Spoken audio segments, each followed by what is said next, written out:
Good morning friends, मैं Reena Tomar best study hub में आपका स्वागत करती हूँ। तो फ्रेंड्स, एक बार फिर हम रीजनिंग की क्लास में क्लॉक अपने चैप्टर के साथ हैं। आपको पता है कि क्लॉक जो है वो बहुत इंपॉर्टेंट चैप्टर है, किसी भी एग्जाम में क्वेश्चन आना ही आना होता है। अब जो क्लॉक होता है उसमें कुछ डिफरेंट टाइप्स होते हैं, जब भी उसमें क्वेश्चन आते हैं तो डिफरेंट टाइप पेस्ट होते हैं। तो फ्रेंड्स, स्टार्ट करने से पहले मैं आपको कहना चाहूँगी, अगर आपको वीडियो पसंद आए तो इसे लाइक करिए और चैनल को सब्सक्राइब करिए। चलिए स्टार्ट करते हैं। देखिए, क्लॉक जो होता है हमारा, क्लॉक में जो हमारे टाइप्स होते हैं वो 4 टाइप्स होते हैं। 4 टाइप के क्वेश्चंस आपके आते हैं। सबसे पहले आपका ओवरलैपिंग, ठीक है, घड़ी का तेज होना या मंद होना, या फिर इसे डिफ़ॉल्ट क्लॉक भी कहते हैं। दर्पण चित्र, वाटर इमेज या फिर मिरर इमेज, ठीक है, और सुइयों के मध्य कोण, एंगल। ये 4 टॉपिक हमें इसमें पढ़ने हैं। आज का जो हमारा टॉपिक रहेगा वो हमारा रहेगा ओवरलैपिंग। ओवरलैपिंग के बारे में आपको बताऊंगी कि ओवरलैपिंग क्या होता है और ओवरलैपिंग के क्वेश्चंस हम कैसे कर सकते हैं। लेकिन इसके जो क्वेश्चंस होंगे, इसकी जो प्रैक्टिस होगी, वो हम जब पूरा चैप्टर कंप्लीट हो जाएगा तो चारों टॉपिक के से रिलेटेड क्वेश्चंस एक शीट में डाल लेंगे और उसके बाद फिर हम उन्हें सोल्व करेंगे, ठीक है। तो चलिए स्टार्ट करते हैं। सबसे पहले हम यूज़ करेंगे ओवरलैपिंग। ओवरलैपिंग क्या होता है? ओवरलैपिंग, तो देखिए फ्रेंड्स, ओवरलैपिंग क्या होता है? ओवरलैपिंग का मतलब होता है कि जब घड़ी की सुइयाँ या तो एक दूसरे के ऊपर हो, ठीक है, या एक दूसरे के अपोजिट हो, या फिर एक दूसरे से 90 डिग्री के एंगल पे हो, इसे ओवरलैपिंग कहते हैं। आपको पता है कि जब भी घड़ी की सुइयाँ, 2 सुइयाँ होती हैं, दोनों सुइयाँ जब भी घड़ी की मूव करती हैं तो उनके बीच में, चाहे आप किसी भी टाइम को देख लीजिए, किसी भी टाइम पे आप घड़ी की सुइयों को देख लीजिए, उनके बीच में कोई ना कोई एंगल होता है, कोई ना कोई कोण होता है, ठीक है। उन्हीं कोण में से जो हमने निकाले हैं 3 कोण अलग से, 0 डिग्री, 180 डिग्री और 90 डिग्री, इन तीनों को कहते हैं ओवरलैपिंग। क्योंकि उस टाइम पे जो घड़ी की सुइयाँ होती हैं या तो एक दूसरे के ऊपर होती हैं, या बिल्कुल एक दूसरे के अपोजिट साइड होती हैं, या फिर एक दूसरे के बराबर में होती हैं, ठीक है। तो ओवरलैपिंग में हमारी कंडीशंस कौन कौन सी हो गई? सबसे पहली कंडीशन आपकी हो गई कि 0 डिग्री का ओवरलैपिंग, 180 डिग्री का ओवरलैपिंग और 90 डिग्री का ओवरलैपिंग, ठीक। अब कैसे बनते हैं ये 0 डिग्री, 180 डिग्री और 90 डिग्री के ओवरलैपिंग? तो आप सबको पता है कि हमारे पास क्लॉक जो होती है वो ऐसी होती है। इसमें यहाँ पे 12 होता है, 3, 6 एंड 9। और ये भी आपको पता है सबको कि इसमें 2 सुइयाँ होती है, एक सुई आपकी बड़ी होती है और एक सुई छोटी होती है, ठीक है। 0 डिग्री ओवरलैपिंग का क्या मतलब है कि जब हमारी बड़ी सुई और छोटी सुई दोनों एक ही डिजिट पे हों, यानी कि एक दूसरे के ऊपर हों, इसे हम कहते हैं 0 डिग्री ओवरलैपिंग। 180 डिग्री ओवरलैपिंग का क्या मतलब है? 180 डिग्री ओवरलैपिंग का मतलब है कि जब हमारी एक सुई एक डिजिट पे और दूसरी सुई बिल्कुल उसके सामने दूसरे डिजिट पे हो, इसे हम कहते हैं 180 डिग्री ओवरलैपिंग। 90 डिग्री ओवरलैपिंग क्या होती है? 90 डिग्री ओवरलैपिंग आपकी होती है जब हमारी एक सुई एक साइड में और दूसरी सुई उसके दूसरी साइड में हो। मतलब ये 3 पे भी हो सकती है, 9 पे भी हो सकती है। आपको पता है कि जब सुई 3 पे रहेगी, 12 पे रहेगी तो यहाँ पे भी 90 डिग्री का एंगल बनेगा, 12 पे रहेगी, 9 पे रहेगी तो यहाँ पे भी 90 डिग्री का एंगल बनेगा। इस तरह का जो कोण होता है, जो 90 डिग्री का कोण होता है, इसे हम 90 डिग्री ओवरलैपिंग कहते हैं, ठीक है। अब देखिए, ये एंगल्स तो आपको पता लग गया, ओवरलैपिंग का आपको पता लगे कि 3 तरह की हमारी ओवरलैपिंग होती है। देखिए, 24 घंटे में 22 बार 180 डिग्री का कोण बनता है, ठीक है, और 24 घंटे में 22 बार ही 0 डिग्री का कोण बनेगा। ये बात ध्यान रखना, 24 घंटे में 22 बार आपका 180 डिग्री का कोण बनेगा और 22 बार ही आपका 0 डिग्री का कोण बनेगा। कहने का मतलब क्या है कि 24 घंटे में 22 बार आपकी घड़ी की जो सुइयाँ होंगी वो एक दूसरे के अपोजिट होंगी और 22 बार ही वो एक सीधी रेखा में होंगी।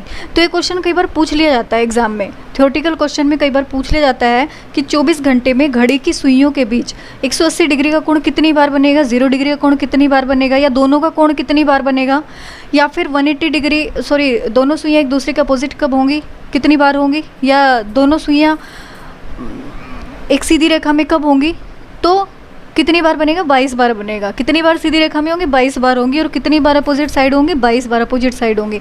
अगर आपसे पूछा जाता है कि कितनी बार 180 डिग्री और 0 डिग्री दोनों का कोण 24 घंटे में कितनी बार बनेगा, तो कितनी बार बनेगा, 24 बार बनेगा। क्यों बनेगा 24 बार? देखो, 12 से 1 के बीच में 0 डिग्री का कोण नहीं बन रहा है, यानी कि दिन में एक बार 0 डिग्री का कोण नहीं बनना है और एक बार 12 से 1 के बीच में रात को 0 डिग्री का कोण नहीं बनेगा, 2 बार नहीं बनेगा टोटल। ठीक है, अगर 2 बार नहीं बनेगा तो 24 घंटे में से कितनी बार बनेगा? 22 बार बनेगा।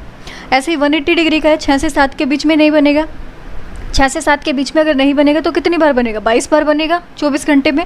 तो आपसे पूछा जा सकता है कि 24 घंटे में दोनों कोण कितनी बार बनेंगे, तो कितनी बार बनेंगे? 22, 22 और 44, 44 बार आपकी दोनों कोण बनेंगे। क्लियर हुआ? चलिए अब देखिए, जब ये कोण हमें पता लग गया कि हमारे कोण ऐसे बनते हैं, तो जो हमारे पास क्वेश्चन आते हैं, जो हमारे न्यूमेरिकल क्वेश्चन आते हैं, उसमें क्या आता है? उसमें ऐसा क्वेश्चन आ जाता है आपके पास कि आपसे पूछ ले जाते हैं कि 9 से 10 के बीच में कितनी बार 0 डिग्री का कोण बनेगा, या 9 से 10 के बीच में कितनी बार आपका 180 डिग्री का कोण बनेगा। ठीक है, तो उसके लिए हमारे पास एक फॉर्मूला होता है, आपको बस एक टर्म याद करनी है और कुछ भी याद नहीं करना है। टर्म क्या है? टर्म है हमारी 60/11। ठीक है, इस 60/11 को आप अपने दिमाग में अच्छे से रख लेना कि आप 0 डिग्री का कोण बनाओ, आप 180 डिग्री का कोण बनाओ, या फिर आप 90 डिग्री का कोण बनाओ, तीनों में ही आपका 60/11 जो है वो यूज़ होगा। ठीक है, क्या होगा? ये 60/11 यूज़ होगा। अब देखो 60/11 यूज़ होगा, उसके लिए पहले हम एक क्लॉक बना लेते हैं, उससे आपको बताती हूँ। 12, 1, 2, 3, 4, 5, 6, 7, 8, 9, 10 और 11 ऐसी क्लॉक होती है हमारे पास। अगर आपसे 0 डिग्री का कोण पूछा जाता है, देखो ध्यान से सुनना मेरी बात, अगर आपसे 0 डिग्री का कोण पूछा जाता है तो उसमें आप बेस हमेशा लेंगे 12। ठीक है, अगर आपसे 180 डिग्री का कोण पूछा जाता है, 180 डिग्री, तो उसके लिए जो हमारा बेस होगा वो होगा 6। ठीक है, अब ये बेस क्या होता है और हमने 12 और 6 ही क्यों लिया? बेस क्या होता है? बेस से हम अपना टाइम डिफाइन करते हैं, हम अपना कोण निकालेंगे बेस के अकॉर्डिंग, बेस को यूज़ करके। ठीक है, मैंने आपसे कहा अगर 0 डिग्री का कोण आपसे पूछा जाए तो आप 12 बेस लेंगे। 12 बेस क्यों लेंगे? क्योंकि आपको पता है कि 0 डिग्री का कोण कब बनेगा? जब हमारी दोनों सुइयाँ 12 पे होंगी, सॉरी मतलब एक दूसरे के ऊपर होंगी। ठीक है, तब हमारा 0 डिग्री का कोण बनता है। दूसरे मैंने आपको बोला 180 डिग्री। 180 डिग्री कब बनता है? 180 डिग्री तब बनता है जब दोनों सुइयों के बीच में 30 मिनट्स का डिफरेंस हो। ठीक है, 30 मिनट्स का डिफरेंस हो। और 30 मिनट्स कब होती है हमारी घड़ी की सुई में? 30 मिनट्स जब होती हैं जब वो दोनों एक दूसरे के अपोजिट होती हैं। तो उसके लिए हमने बेस को 6 को मान लिया, क्योंकि हमारा 30 कहाँ पे आता है? 30 मिनट्स कहाँ पे होती है? 6 पे होती है। ठीक है, अगर हम 12 से स्टार्ट करते हैं, 1 से स्टार्ट करते हैं, तो 30 मिनट्स कहाँ पे होती है? हमारी 6 पे होती है। तो इसलिए हमने जो बेस लिया है 180 डिग्री के लिए, वो हमने क्या लिया है? 6 लिया है। क्लियर हुआ? अब क्वेश्चन कैसा आता है और किस तरीके से हम उसे डिफाइन करते हैं, एक एग्जाम्पल मैं आपको बताती हूँ, उसको देख के आपको समझ आ जाएगा कि मैं आपको बताना क्या चाह रही हूँ। आपसे पूछा जाता है, इसको हटा देते हैं, क्लॉक की ज़रूरत नहीं है क्योंकि इतना स्पेस है नहीं जो सारी चीज़ें यहाँ पे आ जाएं। आपसे पूछा जाता है कि 9 से 10 के बीच घड़ी की सुइयों के बीच कब 180 डिग्री और 0 डिग्री का कोण बनेगा। ऐसा क्वेश्चन आपसे पूछा जाता है कि कब 9 से 10 के बीच में घड़ी की सुइयों के बीच कब 180 डिग्री का या फिर 0 डिग्री का कोण बनेगा। ठीक है, तो इन दोनों के लिए जो हमारे पास टर्म होती है 180 के लिए भी और 0 डिग्री के लिए भी, वो क्या टर्म होगी? 60/11, 60/11। बेस क्या होगा? 0 के लिए 12 बेस होगा और 180 के लिए 6 बेस होगा। अब हमें क्या करना है? हमें ये करना है कि हमें अपना टाइम देखना है। टाइम क्या है? 9 से 10। 9 से 10 के बीच में आपसे पूछा है। अब इन दोनों में हमें ये टाइम डिसाइड करना है, टाइम छोटा कौन सा है? 9 और 10 के बीच में छोटा टाइम कौन सा है? कौन सा टाइम छोटा है? 9 टाइम छोटा है। ठीक है, 9 o'clock छोटा है। तो इस चीज़ का आपको ध्यान रखना है कि आपसे जब क्वेश्चन पूछा जाता है उसमें 2 टाइम आपको दिए होते हैं, या तो 9 to 10 दिया है, किसी को 9 to 12 दिया है, सॉरी किसी को 10 to 11 दिया है, किसी को 1 to 2 दिया है, कभी 3 to 4 दिया है।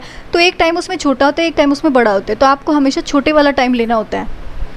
ठीक है, अब देखिए हमने क्या किया, 60/11, ठीक है, मल्टीप्लाई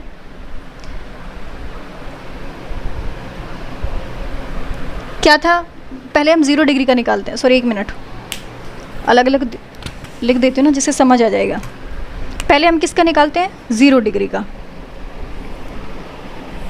0 डिग्री के लिए हमें क्या करना पड़ेगा, 0 डिग्री का बेस आपको पता है 12 है, तो हम क्या लिखेंगे 60/11 गुना 12।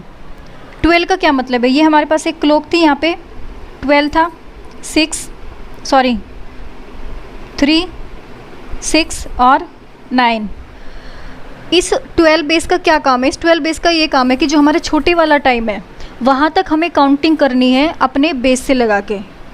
ठीक है, बेस से लगा के, और जो हमारा छोटा टाइम है वहाँ तक हमें काउंटिंग करनी है, इसलिए हम बेस का यूज़ करते हैं।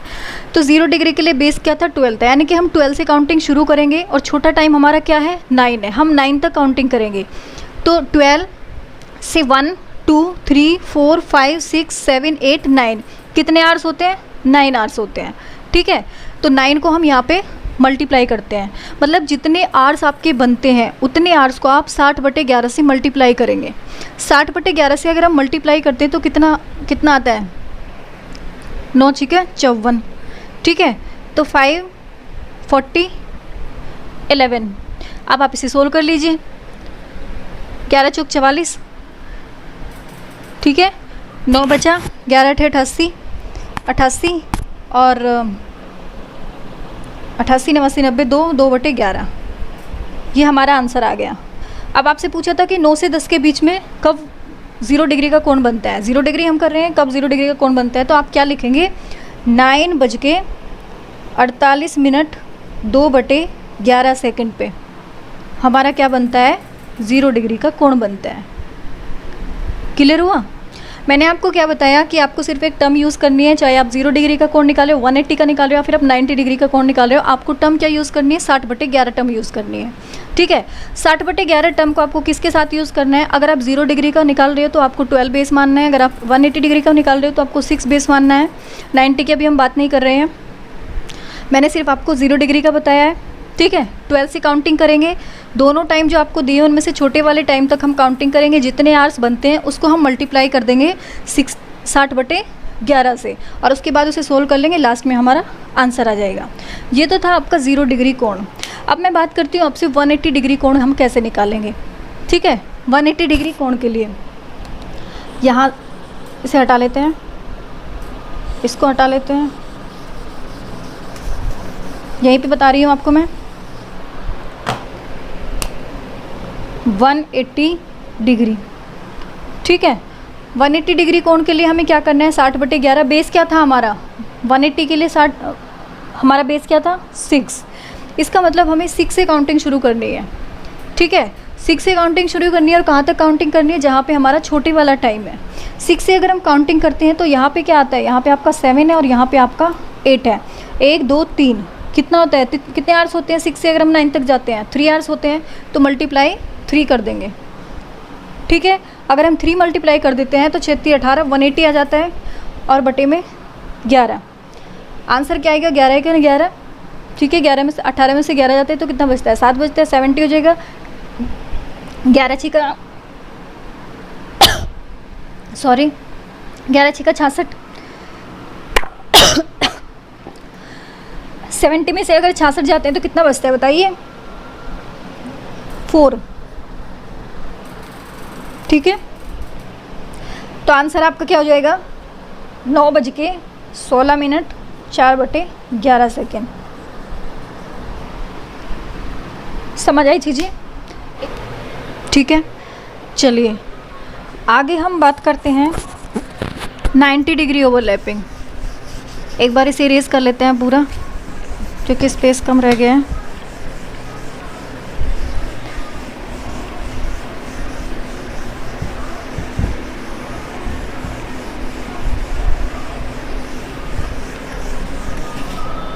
देखिए हम बात कर रहे हैं 90 डिग्री ओवरलैपिंग। हमने 0 डिग्री पढ़ लिया, 180 डिग्री पढ़ लिया, अब हम बात कर रहे हैं 90 डिग्री ओवरलैपिंग की। ठीक है, 90 डिग्री ओवरलैपिंग में क्या होता है, इसके लिए कुछ चीज़ें आप समझ लीजिए। 12 घंटे में 22 बार 90 डिग्री ओवरलैपिंग बनता है। ठीक है, 12, मैंने आपसे क्या कहा, 12 घंटे में कितनी बार बनता है, 22 बार। 22 बार 90 डिग्री बनता है। क्यों बनता है 22 बार, क्योंकि 1 घंटे में 2 बार 90 डिग्री का कोण बनेगा। ठीक है, लेकिन अगर 1 घंटे में 2 बार बनता है तो इसका मतलब 24 बार बनना चाहिए, लेकिन 22 बार बन रहा है। उसका रीज़न है, उसका रीज़न क्या है, उसका रीज़न ये है कि 9 से 10 और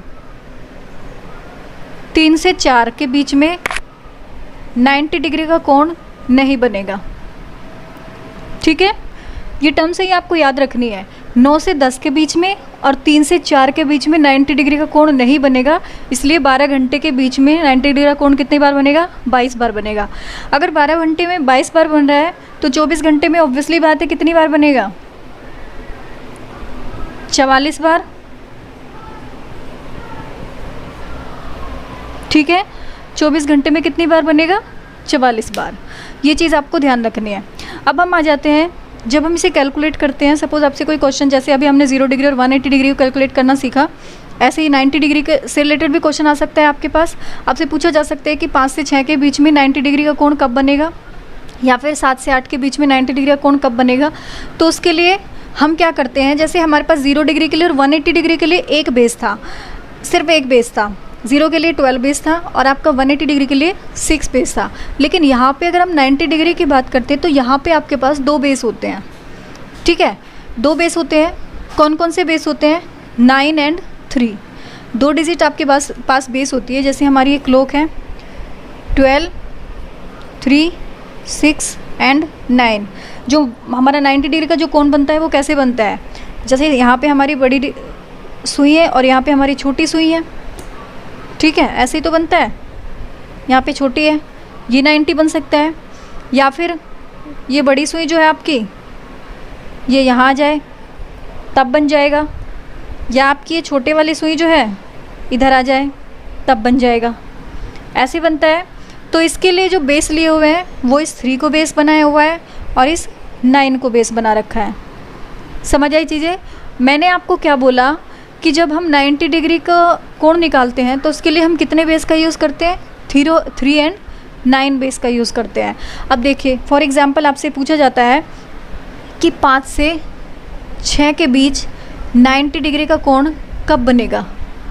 5 से 6 के बीच आपसे 90 डिग्री का कोण पूछा जाता है तो आप क्या करेंगे, 2 बेस लेंगे सबसे पहले, क्योंकि 2 बार बनेगा तो बेस 2 लेने पड़ेंगे। इधर हम लेते हैं 3 बेस और इधर हम ले लेते हैं 9 बेस। ठीक है, और सिंपली जैसे हमने 0 डिग्री और 180 डिग्री को काउंट किया था वैसे ही बिल्कुल आपको काउंट करना है। क्या था हमारी टर्म, 60/11, इधर भी 60/11। ठीक, टाइम क्या है 5, पहला बेस हमारा क्या है 3 बेस है तो 3 से काउंटिंग करेंगे। 5 कहाँ पे होता है, यहाँ पे 4 होता है और यहाँ पे 5 होता है, तो 1 2 कितने घंटे का डिफरेंस है, 2 घंटे का, तो मल्टीप्लाई 2। ठीक है, दूसरा हमारे पास क्या है, बेस है 9 से काउंटिंग करेंगे कहाँ तक, 5 तक। अब आपको पता है कि 9 से 5 बैक तो हम जाएंगे नहीं, क्योंकि घड़ी की सुई उल्टी तो चलती नहीं है। तो हमें क्या करना है, इधर से जाना है। इधर से जाना है तो यहाँ पे क्या आएगा 10, यहाँ पे 11, 12, 1, 2, 3, 4, 5। हमें यहाँ से ऐसे ऐसे मूव करना है और यहाँ तक आना है। कितने घंटे हो जाते हैं, 1 2 3 4 5 6 7 8 घंटे हो गए ना। 1 2 3 4 5 6 7 8 घंटे हो गए। तो यहाँ पे हम क्या करेंगे, मल्टीप्लाई 8 कर देंगे। ठीक है, अगर मल्टीप्लाई 8 करते हैं तो कितना हो जाएगा, 8 6 48 बटे में 11, और यहाँ पे कितना हो जाएगा, 6 दूनी 12 बटे में 11। तो 11 एकन 11, यहाँ पे कितना आएगा 11 और 10 बचेगा, 11, ठीक है। तो ये एक बार कब बजेगा, ये एक बार होगा आपका 5:01:10/11। एक बार तो इस टाइम पे बनेगा आपका 90 डिग्री का कोण, और दूसरी बार कब बनेगा, 11 चौक 44 और 11 तिया 33, कितना बचा 7/11। तो क्या हो जाएगा 5:43 7/11 पे।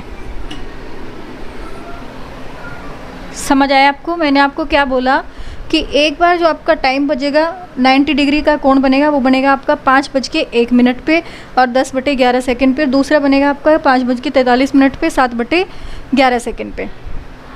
समझ आ गया आपको? यहाँ पे 0 आएगा, 10 मिनट होंगी ये। समझ आई इतनी चीज़ें? तो जो हमारा ओवरलैपिंग थी वो हमारी 3 टाइप्स की होती है। तीनों टाइप आपके कंप्लीट हो गए हैं। अब इससे रिलेटेड क्वेश्चंस होंगे, क्वेश्चंस हम नेक्स्ट वीडियो में करेंगे, ठीक है। नेक्स्ट वीडियो में नहीं करेंगे, नेक्स्ट वीडियो में तो हम तेज और मंद होना दूसरे वाला इसका टॉपिक कर लेंगे। वीडियो क्वेश्चंस हम तब करेंगे जब हमारी पूरी कंप्लीट हो जाएंगे, चारों टॉपिक्स कंप्लीट हो जाएंगे, उसके बाद हम क्वेश्चंस कर लेंगे, ठीक है। तो आज के लिए इतना ही। Thank you, have a nice day.